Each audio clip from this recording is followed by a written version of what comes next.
Democracy came dangerously close to catastrophe. Thanks in part to Mike Pence, our democracy withstood Donald Trump's scheme and the violence of January 6th.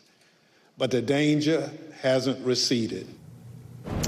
The danger has not receded. As Committee Chairman Benny Thompson points out, American democracy came close to total collapse on January 6th. But the threat to democracy did not just disappear when the halls of the Capitol cleared out that day.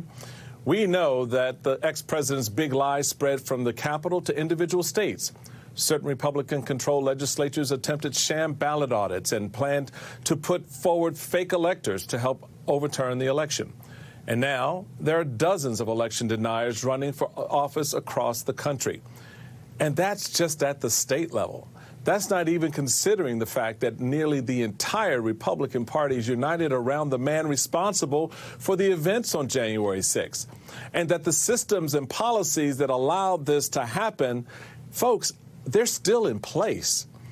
Joining me now is Ann Applebaum. She is a staff writer for The Atlantic, Pulitzer Prize-winning historian, and author of Twilight of Democracy, the seductive lure of authoritarianism. It's tough to get seductive out this early in the morning, but here we are. And welcome. You tweeted in response to the video of Congressman Barry Loudermilk giving that Capitol tour, quote, the call was coming from inside the House.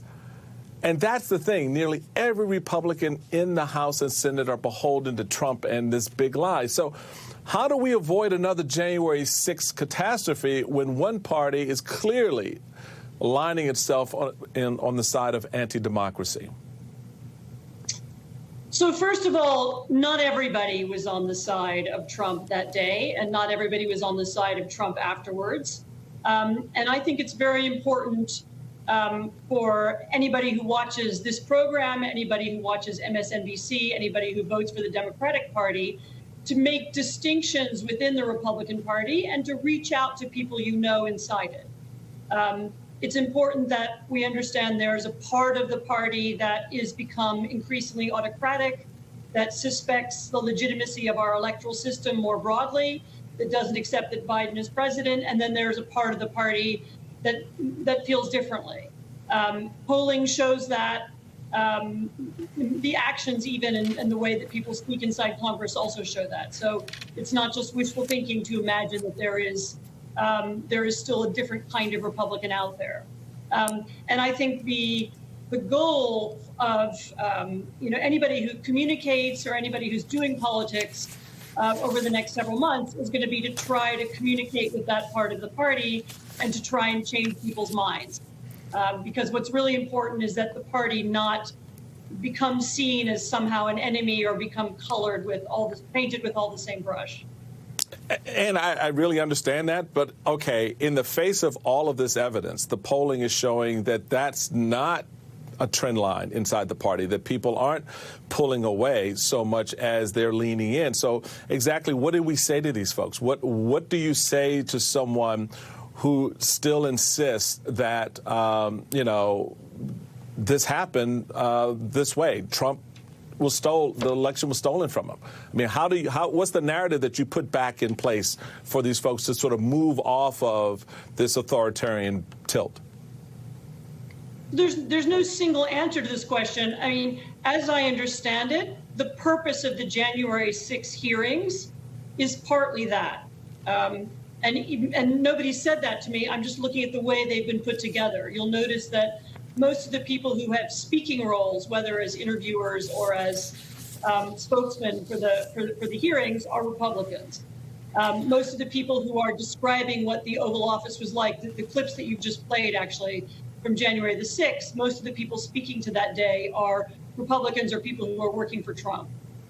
Liz Cheney, who is a Republican, obviously has had a prominent role in these hearings. And there is a way in which this set of hearings, which have been designed with that in mind, are one of the last chances that we have to reach people.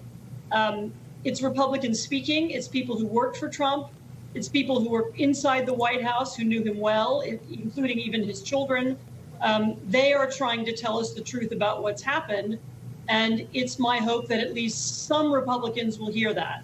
At least some of them will tune in to part of this story. And I hope, again, that people watching will make sure that their friends who are Republicans or their family who might have bought into this big lie or might have bought into this mythology about January the 6th, I hope you'll encourage them to watch. Anne Applebaum, you always bring the smarts. Pulitzer Prize-winning historian and staff writer for The Atlantic. Thank you so much for taking time this morning. Really appreciate it. There are many things we can take away from the January 6th insurrection and the hearings so far, right? Perhaps the most crucial is the fact that this is far from behind us, folks. And with the next presidential election just 2 years away, it should serve as a warning for what's to come. We'll get into that and much more news when Velshi returns after a quick break.